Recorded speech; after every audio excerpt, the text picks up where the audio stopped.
उजळला प्रत्येक मार्गा।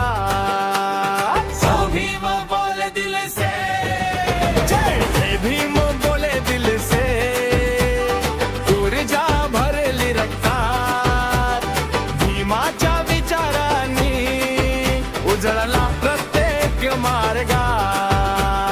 संविधानाचा अभिमान, भारताचा तो सन्मान, समतेचा ध्वज उंचावला, भीम आहे आपला मान।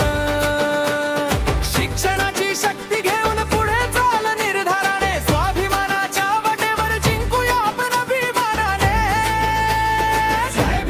जय भीम घुमतो आवाज प्रत्येक मनात। भीम जयंतीचा उत्सव आनंदाने साजरा करूया, विचारांचा दीप लावून नवा भारत घडवूया। भीम जयंतीचा उत्सव